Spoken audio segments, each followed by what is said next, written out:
நம் ஆண்டவர் இயேசு கிறிஸ்துவின் நாமத்தினால் மகிழ்ச்சியும் சமாதானமும் நம் அனைவரோடும் இருப்பதாக. கொலோசியர் 2:6-14 முடிய. கிறிஸ்து இயேசுவை ஆண்டவராக ஏற்றுக்கொண்டீர்கள், அவரோடு இணைந்து வாழுங்கள். அவரில் வேர் ஊன்றியவர்களாகவும் அவர் மீது கட்டி எழுப்பப்பட்டவர்களாகவும் இருங்கள்.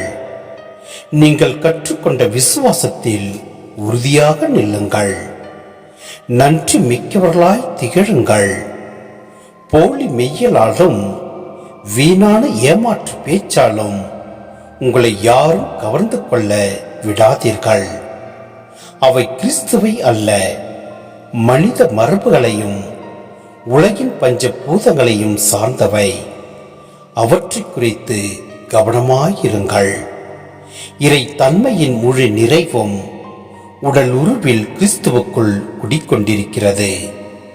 அவரோடு இணைந்திருப்பதால் நீங்களும் நிறைவு பெறுகிறீர்கள். ஆட்சியாளர் அதிகாரம் கொண்டோர் அனைவரும் அவருடைய கட்டுப்பாட்டுக்குள் உள்ளனர். நீங்கள் மனித கையால் விருத்த சேதம் செய்யப்பட்டவர்கள் அல்ல, கிறிஸ்துவோடு இணைந்திருப்பதால் அவர் வழியாய் விருத்த சேதம் செய்யப்பட்டு ஊனியல்பை களைத்துள்ளீர்கள்.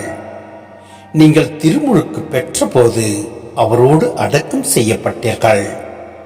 சாவிலிருந்து அவரை உயிர்த்தெழ செய்த கடவுளின் ஆற்றல் மீது கொண்டுள்ள நம்பிக்கையால் அவரோடு நீங்களும் உயிர் பெற்று எழுந்துள்ளீர்கள். உடலில் விருத்த சேதம் செய்து கொள்ளாதவர்களையும் குற்றங்கள் செய்பவர்களாயும் வாழ்ந்ததால் நீங்கள் இறந்தவர்களாய் இருந்தீர்கள். கடவுள் உங்களை அவரோடு உயிர் பெற செய்தார். நம் குற்றங்கள் அனைத்தையும் மன்னித்தருளினார். நமக்கு எதிரான ஒப்பந்த விதிகள் பல கொண்ட கடன் பத்திரத்தை அவர் அழித்து விட்டார். அதை சிலுவையில் வைத்து ஆணியடித்து அறவே ஒழித்து விட்டார்.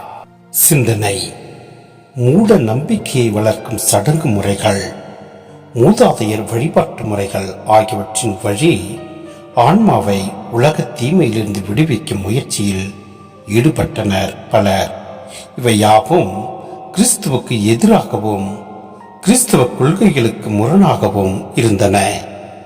கிறிஸ்தவர்களாக வாழ்ந்து கொண்டு முரணான கொள்கைகளை கடைபிடித்து வந்த உலசியருக்கு கிறிஸ்துவே தலைவர். அவரே படைப்பனைத்திலும் தலைப்பேறு. உலகில் உள்ள அனைத்தும் அவராலே அவருக்காகவே படைக்கப்பட்டன. இறைவனுக்கும் மனிதருக்கும் இடையேயான ஒரே தொடர்பாளர் இயேசுவே. வேறு எந்த தொடர்பும் உறவும் வழிபாட்டு முறையும் சடங்கு முறையும் இயேசுவின் மேன்மைக்கு இணையாகாது என்று இங்கு நாம் பார்க்கின்றோம்.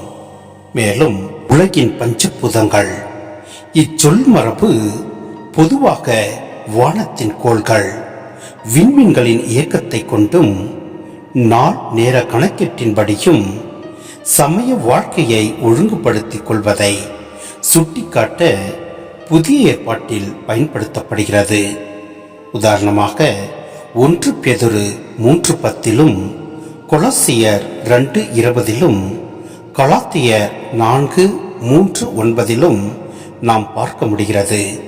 இங்கு கிறிஸ்துவை முழுமையாக அறிய முயலாது போலி மெய்யிலிருக்கும் வீணான ஏமாற்று பேச்சுக்கும் முக்கியத்துவம் கொடுக்கும் கொலோசியரின் வாழ்க்கை முறையை இது சுட்டி காட்டுகிறது.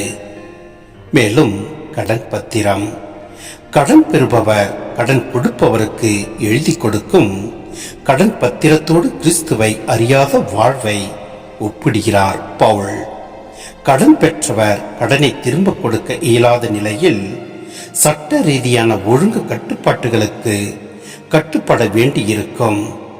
கடன் முழுவதும் மன்னிக்கப்பட வேண்டும் என்ற எதிர்பார்ப்பு ஒன்றே கடன் பெற்றவருக்கு நிம்மதி தரும். இறைவன் கிறிஸ்துவின் இறப்பின் வழியாக மனிதர்களது கடன் பத்திரத்தை சிலுவையில் அழித்தது மட்டுமல்ல, கிறிஸ்து வழியாக கடனிலிருந்து மன்னிப்பு அளித்தார். எனவே இனி நாம் ஒருபோதும் பாவத்தில் விழாது நம் ஆண்டவரை முழுமையாய் பற்றி கொண்டு முழு விசுவாசத்தோடு நாம் செயல்படுவோம். எல்லாம் வல்ல இறைவன் நம்மை நிறைவாய் ஆசீர்வதிப்பார். ஆமென்.